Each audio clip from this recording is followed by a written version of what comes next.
Hallelujah. मेरे साथ पढ़ लेंगे मत्ती रचित सुसमाचार उसका 7वां अध्याय उसका 24 से 27 तक पढ़ लेंगे। इसलिए जो कोई मेरी ये बातें सुनकर उन्हें मानता है वह उस बुद्धिमान मनुष्य के समान ठहरेगा जिसने अपना घर चट्टान पर बनाया और मेंह वर्षा और बाढ़ें आई और आंधियां चली और उस घर से टकराई, फिर भी वह नहीं गिरा क्योंकि उसकी नींव चट्टान पर डाली गई थी।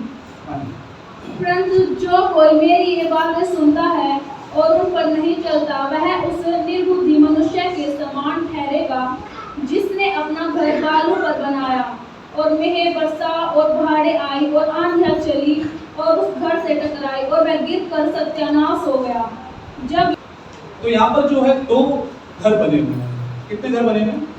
दो घर बने हुए। ये दो घर जो है ये किसी और को नहीं दिखाते, ये आपके और मेरे जीवन को दिखाते हैं। ठीक है, दो घर किसको दिखाते हैं? ये आपके और मेरे जीवन को दिखाते हैं। ठीक है, और यहाँ पर प्रभु यीशु मसीह जो है नींव की ही बात कर रहा है। वो कह रहे हैं कि जो कोई मेरी बातें सुनता है, जो कोई मेरी बातें सुनता है और उनको मानता है वो उस बुद्धिमान व्यक्ति के समान है जिसने अपना घर किस पे बनाया है?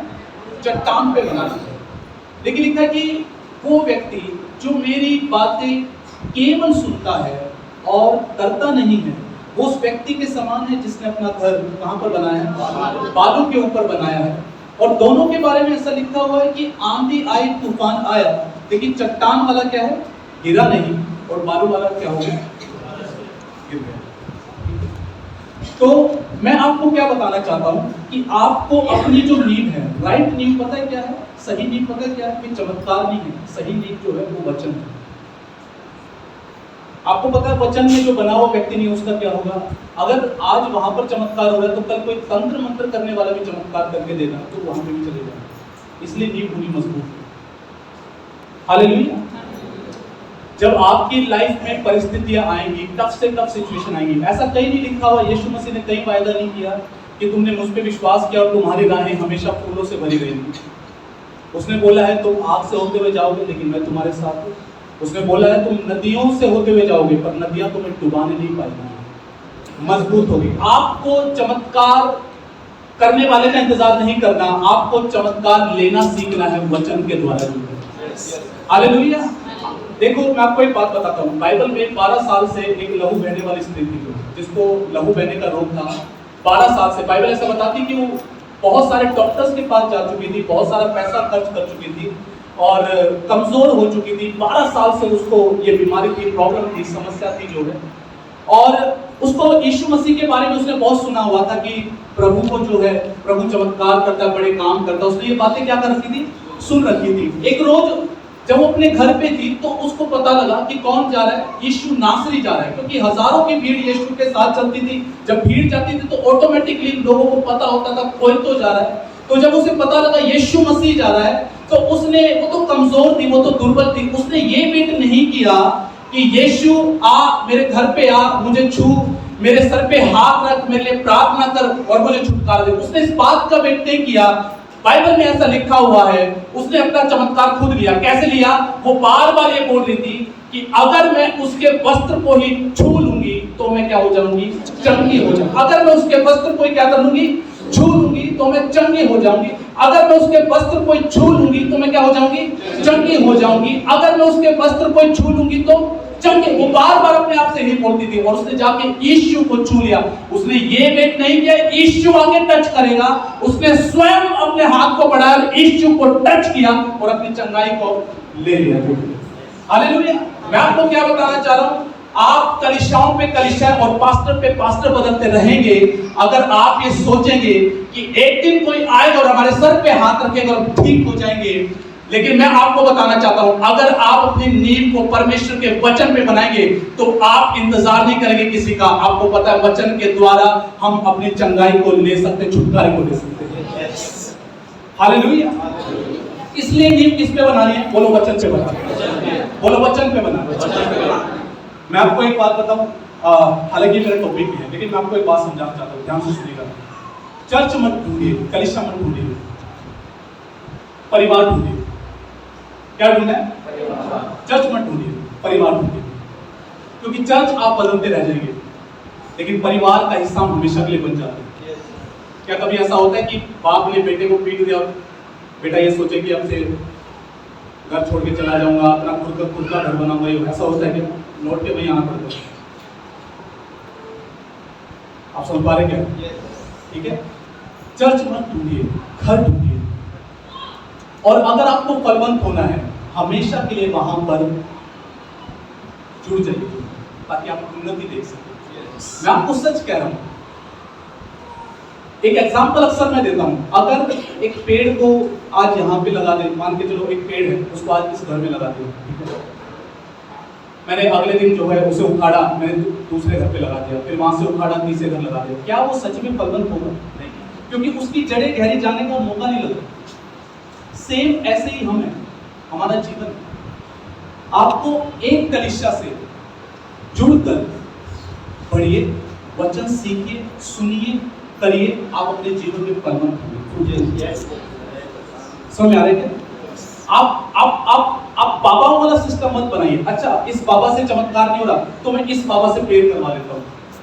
अच्छा, इस बाबा से चमत्कार नहीं हो रहा, इस बाबा से करवा लेता हूँ। आप यूं भटकते रह जाएंगे, आपका जीवन भटक जाएगा, वो कहीं नहीं पहुंचेगा, आपकी जड़ें गहरी नहीं होंगी।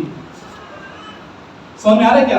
आपकी जड़ें राइट तरीके से गहरी तभी होंगी जब आप एक तरह जुड़े, एक जगह जुड़े, आपने वहां की शिक्षाएं सुनी, निरंतर सुनी, आप देखेगा आप कुछ ही महीनों में खुद फल लेकर आने लग जाएंगे।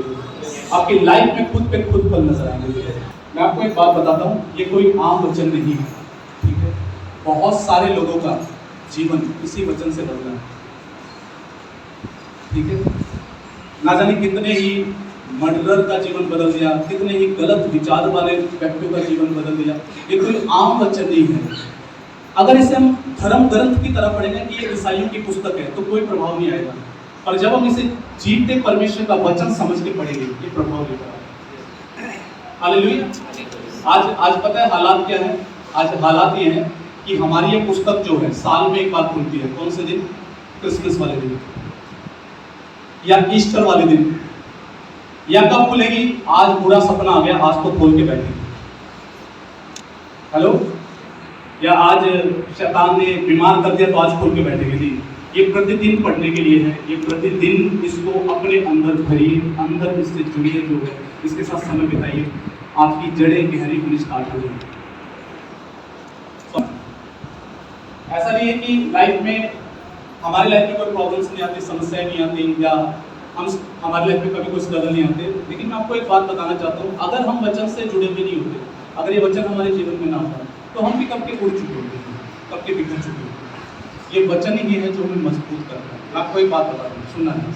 मैं कई बार लोगों को एक बात बोल रहा हूँ, जब आपकी लाइफ में कोई समस्या आती है, प्रॉब्लम आती है, कभी आपको भविष्यवक्ता की भविष्यवाणी याद आती है क्या? मेरे को तो याद नहीं आती भविष्यवाणी, मेरे को तो वचन याद आता है। मान के चलो किसी व्यक्ति की लाइफ में कोई बीमारी आती है, क्या भविष्यवक्ता याद आता है या ये याद आता है कि यीशु के कोड़े खाने से मैं चंगा हो चुका? हेलो?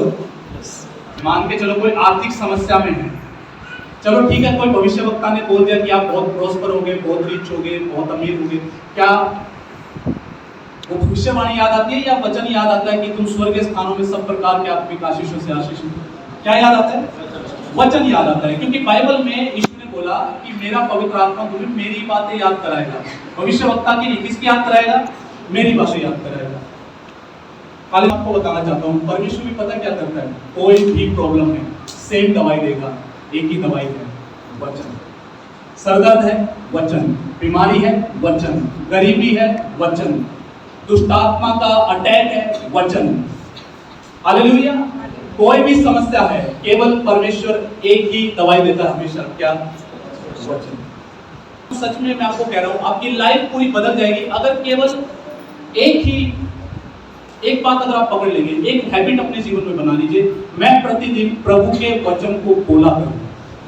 क्यों बोलना है? क्योंकि वचन में ऐसा लिखा हुआ है कि वचन में जो है ना, लिखा है कि जो कुछ भी आप देख रहे हैं संसार में, पेड़ पौधे देख रहे हैं, पक्षी देख रहे हैं, जानवर देख रहे हैं, पृथ्वी देख रहे हैं, चांद सितारे देख रहे हैं, लिखा है कि वचन के द्वारा क्या किया गया? उत्पन्न किया गया है। क्या किया गया है?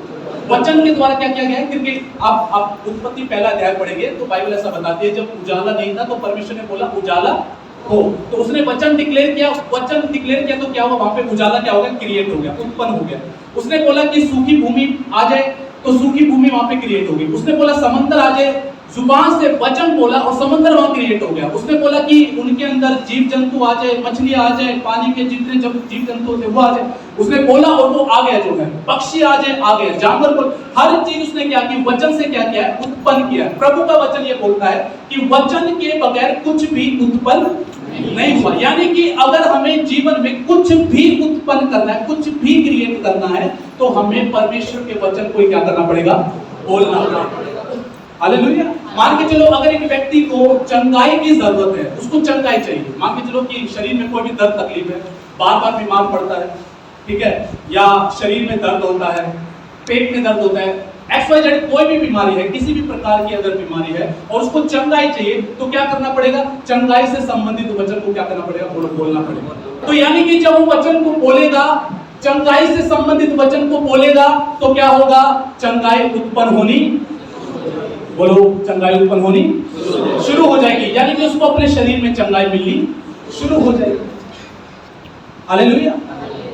आपको पता है, हमें क्या लगता है ये कोई आम पुस्तक है, लेकिन मैं आपको एक बात बताऊं, परमेश्वर का वचन ये कहता है कि मैंने अपने बड़े नाम से बढ़कर अपने वचन को अहमियत दिया है, वचन को महत्व दिया है। समझ में आ रहा है क्या? यानी कि हमें भी किसको ऊपर रखने की जरूरत है, परमेश्वर। हमें लगता है ये आम वचन है, लेकिन मैं आपको बताना चाहता हूँ, यीशु मसीह ने बोला जो बातें मैं तुमसे कहता हूँ वो आत्मा है। कौन है? यानी कि जब मैं वचन बोल रहा हूँ तो मैं अपने मुंह से आत्मा को निकाल रहा हूँ। किसको निकाल रहा हूँ? यीशु मसीह ने बोला, परमेश्वर का वचन कहता है कि मेरा वचन दो धारी तलवार से भी पैना है, चोखा है। यानी कि जब मैं मुंह से वचन निकाल रहा हूँ तो मेरी जुबान से आम बातें नहीं निकल रही, परमेश्वर की तलवार निकल रही है। जब मैं तलवार को मुंह से निकाल रहा हूँ तो वहां पर जितने भी शैतान के द्वारा रचाई गई चीजें हैं, वे सब क्या की जा रही है, काटी जा रही है। एक प्रभु के जन बोलते हैं सबसे अलौकिक बात, सबसे अलौकिक चीज अगर आप कोई कर सकते हैं तो अपने कमरे में अकेले में वचनों की घोषणा करना सबसे सुपरनैचुरल चीज है, सबसे अलौकिक चीज है, सबसे अलौकिक बात है। हालेलुया। समझ में आ रहा है क्या? आप कितने बात समझ जो आप बोलेंगे, याद रखना, मैंने पिछले संडे भी एक बात बोला था, आपका चमत्कार कहीं और नहीं है, आपका चमत्कार आपके मुंह में बनाना। कई लोग सोचते हैं मैं चमत्कार चाहिए, बट मेरे को इस यात्रा में एक बात समझ में आती है कि हमें चमत्कार की चाहिए, हमें वचन चाहिए, क्योंकि वचन की चमत्कार निकल आता है। क्या बताया कि आज पेंटिकोस्ट संडे था, यानी कि आज ही के दिन क्या था, पवित्र आत्मा लोगों के जीवनों पे क्या था। जितने भी लोग सचमुच में प्रभु यीशु मसीह पे विश्वास करते हैं, यानी कि उसको उद्धारकर्ता के रूप में स्वीकार किया है, मतलब जहां पर हमारा पूरा विश्वास है कि यीशु मेरे गुनाहों के लिए मारा गया, गाड़ा गया, मुर्दों में से तीसरे दिन क्या हो गया, जी उठा। उनके भीतर बाइबल ऐसा बताती है कि पवित्र आत्मा क्या करता है, वास करता है। क्या करता है? लिखा है कि बिना पवित्र आत्मा के कोई भी यीशु को प्रभु नहीं कह सकता। यानी कि अगर आप और मैं यीशु को प्रभु कह पाते हैं तो इस वजह से क्योंकि आपके अंदर, मेरे अंदर पवित्र आत्मा डाला गया है, उंडेला गया है। हम में से हर एक के अंदर अगर हम सचमुच में यीशु पे विश्वास करते हैं तो हमारे अंदर पवित्र आत्मा वास करता है। ठीक है, ये मैं नहीं कहता, ये प्रभु का वचन कह रहा है। प्रभु बता रहा है कि जब मैं जाऊंगा तो मेरा जाना तुम्हारे लिए क्या है, अच्छा है। ठीक है, जब इस वचन को जब हम पढ़ते हैं, मेरा जाना तुम्हारे लिए अच्छा है, तो काफी समय तक मैं इस बात को समझ नहीं पाता था कि यार यीशु तेरा जाना अच्छा कैसे है। देखो, अगर लोगों से पूछा जाए, दो सवाल मैं करता हूँ, दो बातें पूछी जाए, एक से ही पूछा जाए, मान के चलो आप कौन सी बात को मांगेंगे? क्या इस बात को मांगेंगे कि यीशु मसीह अपने 12 चेलों के साथ खाता था, पीता था, उनको चमत्कार दिखाता था, उनके साथ चलता फिरता था, पानी पे चल के दिखाता था, नाव में उनके साथ समय बिताता था, उनको शिक्षाएं देता था? क्या आप इस बात को मांगेंगे, या आप इस बात को मांगेंगे कि पवित्र आत्मा आपके अंदर रहता है? लेकिन मैं आपको एक बात बताना चाहता हूँ, यीशु ने पता है क्यों बोला कि मेरा जाना तुम्हारे लिए अच्छा है? उसका रीजन पता है क्या है? क्योंकि शरीर में वो सीमित था। शरीर में वो क्या था? सीमित था। शरीर में जो था वो 12 चेलों के साथ था, लेकिन उस टाइम पे भारत देश भी था, उस टाइम पे और भी तेज थे? क्या उनके साथ वो था उस टाइम पे? क्योंकि वो सीमित था शरीर में, लेकिन उसने क्यों बोला कि मेरा जाना तुम्हारे लिए अच्छा है, क्योंकि जब पवित्र आत्मा आएगा तो मैं केवल 12 के साथ नहीं होऊंगा, मैं तुम में से हर एक के साथ हूँ। यानी कि इसलिए उसका जाना अच्छा, पता है क्यों है?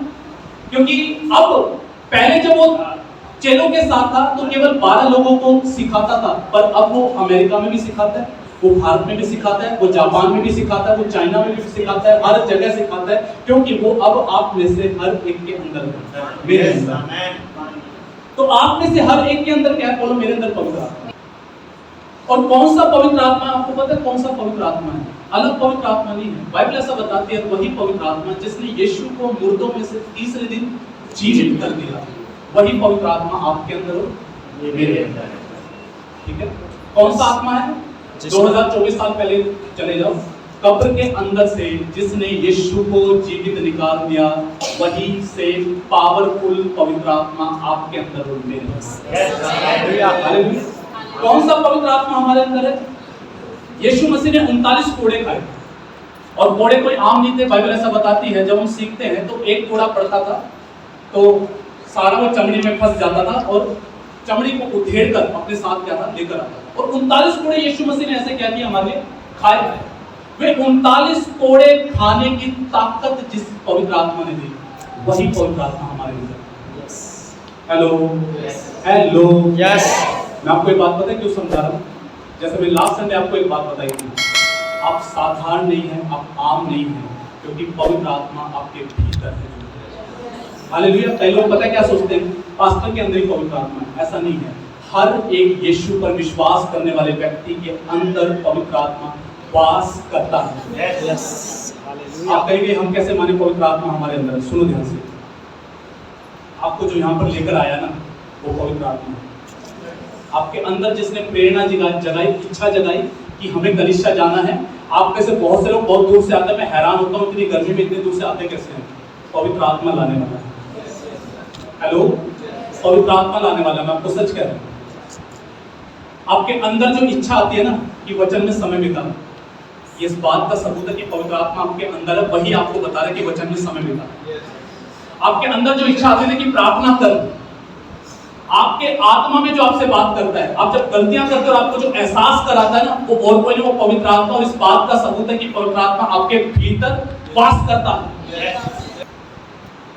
लोग क्या सोचते हैं? जिसके द्वारा चमत्कार हो रहे हैं उसी के अंदर पवित्र आत्मा है, पर परमेश्वर का वचन ये नहीं कहता। वो कहता है हर एक विश्वास करने वाले के अंदर पवित्र आत्मा वास करता है। यस। पेंटेकोस्त के दिन 120 लोग थे। परमेश्वर का वचन ये बताता है कि 120 के 120 लोगों पर ही पवित्र आत्मा उतरा। 10 में से 10, 20 में से 20, 120 में से 120। ऐसा नहीं लिखा हुआ 100 लोगों पे उतरा, 90 लोगों पे उतरा, 50 पे उतरा, 60 पे उतरा, ऐसा नहीं लिखा हुआ। 120 पे उतरा। इसका कहने का मतलब पता है क्या परमेश्वर क्या बताना चाह रहा है? ये हर एक विश्वास करने वाले के लिए। यस। आपको बात हूँ, अगर पवित्र आत्मा को अंदर लेने के बाद अगर मैं ये बोलूँ ना मैं बड़ा मामूली इंसान हूँ, तो उसकी बेइज्जती है। जो मेरे अंदर रहता है उसकी सबसे बड़ी बेइज्जती है, क्योंकि मैं क्या कह रहा हूँ? मैं मिट्टी हूँ, मैं गुर्जन हूँ, मैं मामूली कीड़ा हूँ, मैं गंदी नाली का कीड़ा हूँ। तो पता है क्या है? वो जो अंदर बैठा हुआ है वो सर मारता होगा ऐसे,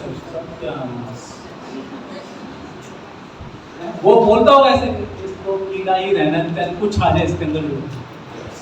हालेलुया। अब आम नहीं। अब मैंने क्यों ऐसा बोला कि जो आप बोलोगे वो उत्पन्न हो जाएगा?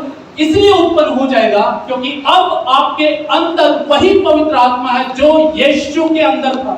और जब यीशु बोलता तो काम होते थे, आप भी जब बोलेंगे तो काम होंगे, क्योंकि आपके अंदर वही पवित्र आत्मा। कुछ बातें निरंतर अपने आप को याद दिलाने की जरूरत है। मेरे अंदर पवित्र आत्मा है, वही पवित्र आत्मा जिसने यीशु को मुर्दों में से तीसरे दिन जीवित कर दिया, वही पवित्र आत्मा मेरे अंदर है। हालेलुया। समझ में आ रहा है क्या? यस। एक आयरलैंड नाम का एक देश है, आज भी एक देश है। काफी टाइम पहले जो था उस आइलैंड पे जो थे बहुत सारे स्नेक रहते थे, बहुत सारे सांप रहते थे। सैकड़ों साल पहले की बात है। एक प्रभु के जन्म थे वहां पे राजा वाला सिस्टम था। मतलब राजा होता था जो चलाता था, जो देश को चलाता था। तो प्रभु के जन जो थे ना, उन्होंने एक वचन पे एक वचन रूपी चट्टान पे अपनी नींव बना रखी थी। वो चट्टान पता क्या थी? वो वचन पता क्या था? कि मेरे अंदर पवित्र आत्मा है। मेरे अंदर कौन रहता है? और मेरे ख्याल से वो सुबह से लेकर शाम तक जो है वो एक वचन बोलते रहते थे, जिसने यीशु को मुर्दों में से तीसरे दिन जिंदा कर दिया, वही पवित्र आत्मा मेरे अंदर। सुबह से शाम तक वो क्या करते थे? अपने आप को ये बात बोलते थे, बार बार बोलते थे, जिसने यीशु को मुर्दों में से तीसरे दिन जिंदा कर दिया, वही पवित्र आत्मा मेरे अंदर रहता है। जिसने यीशु को मुर्दों में से तीसरे दिन जिंदा कर दिया, वही पवित्र आत्मा मेरे अंदर रहता है। वे बोल रहे हैं, वो सुनाई किसे दे रहा है? खुद को सुनाई दे रहा है ना। 10 घंटे 12 घंटे वो लगातार अपने आप के यही बात बोलते थे, जिसने यीशु को मुर्दों में से तीसरे दिन जिंदा कर दिया, वही पवित्र आत्मा मेरे अंदर रहता है। ऐसा करने से पता क्या हुआ? उनके अंदर एक बिलीफ सिस्टम बन गया, एक विश्वास करने का एक सिस्टम बन गया। वो बोलते थे, वो उन्हें सुनाई देता था। इधर सुन रहा है और इधर हृदय में उतर रहा है। बोल रहे हैं, कान में जा रहा है, इधर उतर रहा है। बोल रहे हैं, कान 10 घंटे 12 घंटे। अगर हम किसी एक ही बात को सुनते रहे, क्या हमारा विश्वास उस बात पे बहुत मजबूत नहीं हो जाएगा? देखो, मैं आपको एक बात बताता हूँ। मैं ऐसे लोगों को जानता हूँ जो 2400 घंटे इन दिनों यूट्यूब पर जो है लगातार कभी ये न्यूज, कभी वो न्यूज। और मैं जब ऐसे लोगों से मिलता हूँ, देखता हूँ, तो वो न्यूज से ठक उठे पड़े हैं, क्योंकि वो सुन को लगातार हुए और उनका पूरा विश्वास होता है। ऐसे बोलते हैं जैसे मानो न्यूज ही उनके अंदर से बोल रही सारी की सारी। समझ में आ रहा है? तो वो प्रभु के जन जो थे, ऐसे ही 10 से 12 घंटे प्रतिदिन, 2 महीने 3 महीने, हर दिन वो यही बात बोलते रहे कि जिसने यीशु को मुर्दों में से तीसरे दिन जिंदा कर दिया, वही पवित्र आत्मा मेरे अंदर रहता है। इस बात से वो पूरे भर गए। अंदर एक सिस्टम तैयार हो गया जो पूरी रीति से विश्वास करता था, मैं कोई आम व्यक्ति नहीं हूँ, मैं पवित्र आत्मा से परिपूर्ण एक व्यक्ति हूँ, मेरे अंदर पवित्र आत्मा रहता है। वो बिल्कुल इस बात पे 100% विश्वास करते थे। उसका परिणाम पता क्या हुआ? एक बार एक सांप आ गया जो है, वो कहीं प्रार्थना करते एक सांप निकल के आ गया और उस सांप को पकड़ा और उस सांप को पकड़ के बोला, आज के बाद तुम्हारी प्रजाति इस आइलैंड पे नजर नहीं आती। आपको पता है, ये बोला जाता है कि आज तक वहां पे कोई सांप आता ही नहीं, क्योंकि सैकड़ों सालों पहले एक प्रभु के जन ने ये बोला था, तुम्हारी प्रजाति यहाँ पे नजर नहीं आती। Hello, reason? क्योंकि वो पूरा विश्वास करते थे, मैं कोई आम व्यक्ति नहीं हूँ, जिसने यीशु को मुर्दों में से जीवित कर दिया, वो ही पवित्र आत्मा मेरे। उनके विषय में ज्यादातर जो बातें प्रचलित थी वो ये थी कि उन्होंने कई सारे मुर्दों को जीवित किया था, कई सारे मुर्दों को उन्होंने क्या किया था? जिंदा किया था। ऐसा बताते कि 3-3, 6-6, 9-9 महीने के मुर्दे जो मर चुके हैं, कब्र में से उन्होंने जिंदा कर दिया था। उसका एक रीजन क्या था? क्योंकि वो पूरा ये विश्वास करते थे, मैं कोई आम व्यक्ति नहीं हूं, मेरे अंदर वही आत्मा है जो यीशु के अंदर है। और कई सारे उन्होंने मुर्दों को जिंदा किया था एक बार। और वहां का जो राजा था वो उस व्यक्ति के बहुत ज्यादा खिलाफ था, अगेंस्ट था। जो राजा का बेटा मर गया, 21 दिन हो गए उसको मरे। उसने उसको बुलवाया, उसने बोला कि मैंने सुना कि तू मुर्दों को जिंदा करता है, अगर तू मेरे बेटे को जिंदा कर देगा, मैं विश्वास करूंगा कि यीशु जीवित परमेश्वर, सच्चा परमेश्वर। उसने बोला, हाँ कोई बहुत बड़ी बात नहीं, यीशु यूं चंगा कर सकता है। बोले मुझे कब्र के पास लेकर जाओ। कब्र के पास लेकर गए, कब्र को खुदवाया, और बड़ा विश्वास चाहिए, आम बात नहीं है। 21 दिन की कब्र को खुदवाना जो है, स्मेल आई, मुर्दा लाजर 4 दिन का था, उसमें से बांस आ रही थी। 21 दिन में तो ऑलमोस्ट गल गया होगा शरीर, उसको निकलवाया जो है। और उसको ये विश्वास था कि मैं कोई आम व्यक्ति नहीं हूँ, जिसने यीशु को मुर्दों में से जिंदा कर दिया, वो जिंदा ही करने वाला पवित्र आत्मा मेरे। हालेलुया। उसने उस व्यक्ति का नाम लिया, सारी नस नाड़ी अपनी अपनी जगह पे आ गई, वो व्यक्ति जीवित हो गया, जिंदा हो गया। क्योंकि उसका विश्वास पता क्या था? मैं आम नहीं, मैं साधारण नहीं। समझ में आ रहा क्या? आपको पता है, इसलिए मैं आपको कह रहा हूँ कि आप साधारण नहीं हैं। आप जब तक ये सोचते रहेंगे ना, यार वो पुलपिट पे जो खड़ा है ना, वो ऐसे करता है, लोग गिर जाते हैं, यार वही कुछ कर सकता है, मैं नहीं कर सकता। देखिए, आप पता क्यों नहीं कर सकते? क्योंकि आप अभी तक अपने आप को समझे नहीं हो कि आप हो कौन और आपके अंदर रहता कौन है। पास्टर जी मेरे सर में दर्द है। अरे सर दर्द तो बहुत छोटी चीज है भाई। मेरी कमर में दर्द है, कमर दर्द बहुत छोटी चीज है। शीशे में कंघी निकालते ना, एक बार बोलिए तू आम नहीं है। वही पवित्र आत्मा जिसने यीशु को मुर्दों में से जीवित कर दिया, वही तेरे अंदर रहता है, तेरे अंदर वास करता है। इसलिए क्या है, आप और मैं आम नहीं। पता है इसी मैंने जो आपको बोला कि चमत्कार आपके मुंह में, पता है क्यों मुंह में? क्योंकि आपके अंदर कोई एक्स्ट्रा ऑर्डिनरी पर्सन बैठा हुआ, कोई अलग व्यक्ति बैठा हुआ आपके अंदर, इसलिए आप साधारण नहीं, इसलिए आप और मैं साधारण नहीं। हालेलुया। जब प्रेरितों के काम पुस्तक जब आप पढ़ेंगे तो आपको एक बात समझ में आएगी। जब मैं उसे पढ़ता हूँ ना तो पढ़ के बड़ी एक्साइटमेंट होती है। 12 प्रेरित थे और हजारों की संख्या में विश्वासी लोग थे, चेले लोग थे। पर बड़े ही गजब की बात पता उसके अंदर क्या है कि अकेले 12 चेलों के द्वारा चमत्कार नहीं होते थे। लिखा स्तिफनुस जो कि रसोइया था, खाना बनाता था, उसके द्वारा भी चमत्कार होते थे। फिलिपुस जो उसका संगी व्यक्ति था, मान के चलो स्तिफनुस गोभी काटता होगा, वो प्याज काटता होगा, उनकी ड्यूटी यही थी, प्याज काटना, तोरी काटना, घिया काटना, आटा गूंदना, रोटी खिलाना, उनकी ड्यूटी थी। हमें लगेगा बड़ी साधारण सी बात है, बड़ी साधारण से, पर साधारण नहीं थे। स्तिफनुस के बारे में लिखा हुआ है कि वो विश्वास से और पवित्र आत्मा से परिपूर्ण था। और लिखा है लोगों के बीच में अद्भुत चिन्ह और चमत्कार दिखाया करता था। जब कलीसिया पे सताव आया, कलीसिया तितर-बितर हो गई, फिलिपुस भी तितर-बितर हो गया। लिखा सामरिया में गया और जितने पैरालाइज थे, जितने लंगड़े थे, दुष्ट आत्मा ग्रसित थे, उन सबको चंगा किया। उस पे कोई टैग नहीं लगा हुआ था प्रेरित का, उस पे टैग था कि वो एक रसोइया है, बावर्ची है जो है।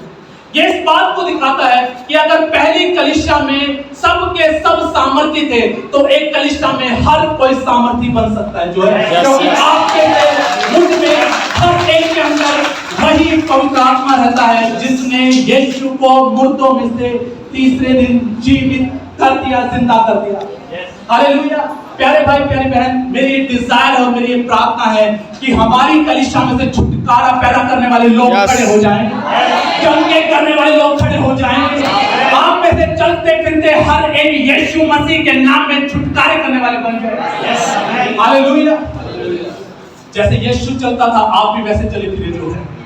और कितनी जबरदस्त बात है। मंदिर के बाहर एक लंगड़ा व्यक्ति है, यूहन्ना और पतरस जा रहे हैं, एक्सपेक्टेशन है कुछ देंगे। पतरस बोलता है सोना चांदी हमारे पास नहीं है, पर जो है वो तुझे देते हैं। मंदिर के बाहर, आराधनालय के अंदर नहीं, मंदिर के बाहर की बात है। मैं ये बात पता क्यों कह रहा हूं मंदिर के बाहर? कि परमेश्वर ऐसे कामों को ग्लोरी क्लाउड कलीसिया के द्वारा करे और आप में से हर एक के द्वारा करे, जो बसों में लोगों को चंगा करे, जो गलियों में लोगों को चंगा करे। चंगाइयां केवल चर्च में ना हो, आपके घरों में, गलियों में, मोहल्लों में, कस्बों में, गांव में, हर जगह प्रकट होनी शुरू हो जाए। हालेलुया। पता है क्यों? क्योंकि आप आम नहीं है, आपके अंदर वही पवित्र आत्मा है जिसने यीशु को मुर्दों में से तीसरे दिन जिंदा कर दिया। हमें बड़े काम देखने, बड़े कामों की चाहत रखें, बड़े कामों की अपेक्षा रखें। जब आप उपवास में कुछ बड़ी अपेक्षा रखें, परमेश्वर मैं बड़े कामों को देखना चाहता हूँ। मैंने जो वचन में पढ़ा, परमेश्वर में केवल महज पढ़ना नहीं चाहता, मैं इनको वास्तव में होते हुए देखना चाहता हूँ। मेरे जीवन के द्वारा ये काम प्रकट हो, मेरे जीवन के द्वारा तेरी महिमा प्रकट हो, तेरी प्रेजेंस प्रकट हो। हालेलुया।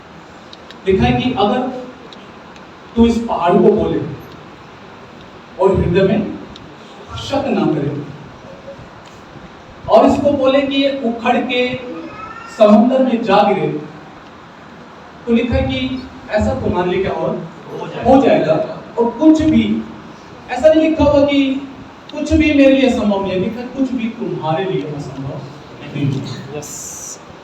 तो जब ये वचन में पढ़ता था तो सर के ऊपर से जाता था, मैं सोचता था कि कैसे संभव है, शायद ये बहुत ज्यादा आत्मिक, बहुत ज्यादा गहराई में पहुंचा हुआ व्यक्ति ये काम कर सकता है। पर अब मैं समझ पाता हूं इस बात को, जब से मुझे समझ में आया है कि वही पवित्र आत्मा जो यीशु के अंदर था वो मेरे अंदर है।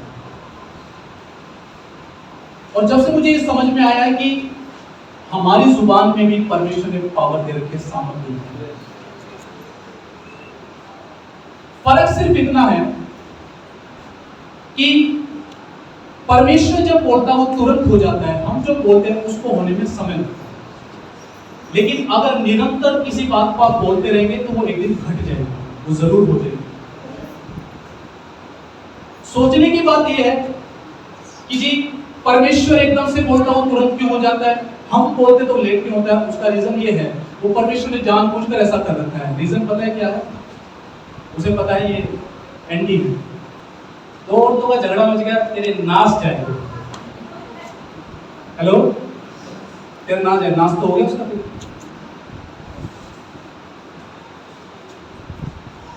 पूरा धरती का नाश जाओगे, हो गया नाश। अगर सेम वैसा ही सामर्थ और अधिकार परमेश्वर हमारी जुबान में कर दे, लेकिन हाँ ये बात सच है कि पावर और अधिकार हमारी जुबान में है। फर्क इतना है, वो एक बार बोलता है तुरंत हो जाता है, हमें एक चीज को बार बार बार बार बार बार बोलना पड़ेगा। आप सोचिए आपकी लाइफ में कौन सा पहाड़ है? क्या बीमारी रूपी कोई पहाड़ है? आपको दिखता है ये मेरे लिए बहुत बड़ा पहाड़ है? क्या आपको दिखता है कि हाँ मेरी लाइफ में कर्ज रूपी बहुत बड़ा पहाड़ है?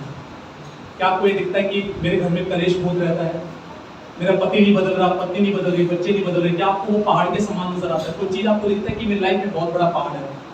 मैं आपको एक बात कहना चाहूंगा, अगर आज आपको ये बात समझ में आई है कि आप वास्तव में आम व्यक्ति नहीं हैं, अपनी परिस्थितियों से लगातार बोलना शुरू करें, उस पहाड़ को बोलना शुरू करें जो आपके घर में है। याद रखना, यीशु ने बोला वो उखड़ेगा, वो समंदर में जा गिरेगा। परमेश्वर आपकी जुबान का इस्तेमाल करके उस पहाड़ को उखाड़ देगा और वो जा गिरेगा, आपको नजर भी नहीं आने वाला जो। हालेलुया। वो वचन जो आप अपनी जुबान से बोलेंगे, याद रखना वो सामर्थ्य है, क्योंकि आपके अंदर पवित्र आत्मा वास करता है। जब आप बोलेंगे वो हर पहाड़ को काटेगा। हालेलुया।